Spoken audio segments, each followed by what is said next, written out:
Hey guys, hope you all are doing very well. Recently in the comment section and also in my email, I've got a ton of messages from you guys wondering what happened to the Focus RS. Right now I'm on the way to the body shop. They finally put it on a frame machine. They've started repairs on the frame. That's all I'm having them do is fix the frame. That way I can get it back and perform the rest of the repair, which is just a bunch of assembly.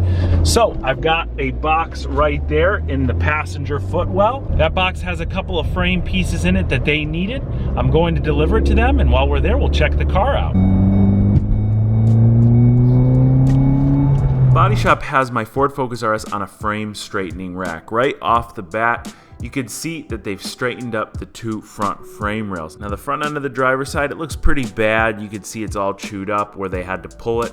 When you pull this sort of steel, it cracks, but you pull the bent rail first, then you do the repairs after. Now the passenger side one actually turned out really nice, and they don't really have to do much more work to it except for weld on the bracket that I brought them. As far as the driver's side goes, they want to restore the shape to the rail a little bit more, and then they're going to let me know whether they need an additional piece, either a donor piece, or I can buy a section of the rail from Ford, and at that point they'd section a piece of it off and weld it in. After that's all done, what I brought them here are the front rail brackets. Those are welded in place, but they had to cut mine off, of course, to perform the repairs.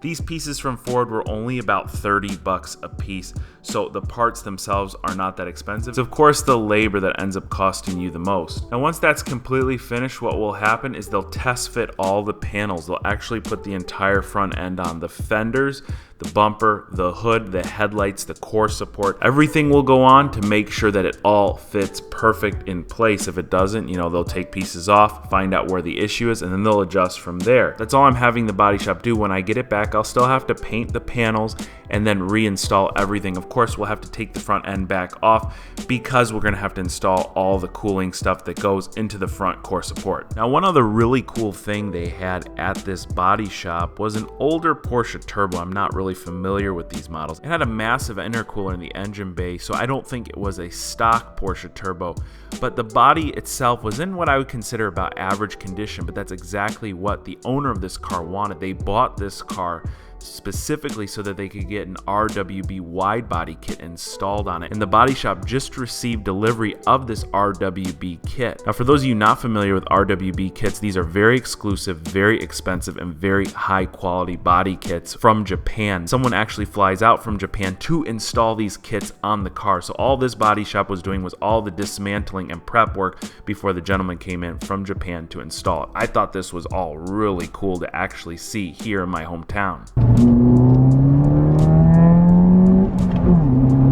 So there's your Focus RS update. I can't wait to get it back from the body shop, complete the final assembly, and feel what that car is like to drive. I love the Fiesta ST so much. I feel like this car will be a lot different, but so much better in so many ways than the Fiesta ST.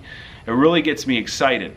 Speaking of the Fiesta ST, it breaks my heart a little bit, but that car has got to go. I just have too many cars at this point, and there's not enough places to put them. You can see I've got some in a barn, some in a garage. They're scattered all around, and one day I'll get that sorted as well. But for right now, I got to make space, especially because I bought a supercar from Copart, and I can't wait to unveil that rebuild project soon. But of course, got to button up a few things, finish that RS7, get most of the way done on the Focus RS, and then soon enough you will see which car I bought. Now, even though I'm selling the Fiesta ST, I've also got to get rid of one additional main car. The main cars being the Corvette, the Focus RS, and the Audi RS7. The supercar purchase did take up a good amount of capital, and of course I've got to buy a few things and pay for a little bit of labor to get that car finished. So either the Corvette or the Focus RS will be on the chopping block. Now don't worry, I'm not immediately going to just throw the Corvette and the Focus RS for sale. I really want to feel what that Focus RS is like before I decide whether I'm going to keep it or the Corvette. I want to hear what you guys think about it. Do you think I should keep the Focus RS or the Corvette Grand Sport? Now I have a feeling a lot of you guys will say the Focus RS, it's way more practical, but you guys got to remember I have my wife's car, the Lincoln MKC, for daily driving duties and picking up, parts and things like that. So I don't necessarily need the best daily driver. And I've got an all-wheel drive rocket, the RS7, which a lot of you guys ask me, am I getting rid of that? And no, that car's not going anywhere anytime soon. But the Corvette is kind of dated. The interior is technologically lacking comparative to the Ford Focus RS. So there's a lot of pros and cons to both of them. and I really am gonna need a little bit of help deciding. So I hope this update satisfied a few of you guys out there that was wondering what was going on with the Focus RS. If it did, be sure to hit that like button. Also, if you want to know what is happening first with any of my build projects, be sure to join me on Instagram, where I post a lot of that stuff there first before you see it on YouTube. Guys, thank you so much for watching. I will catch you very soon.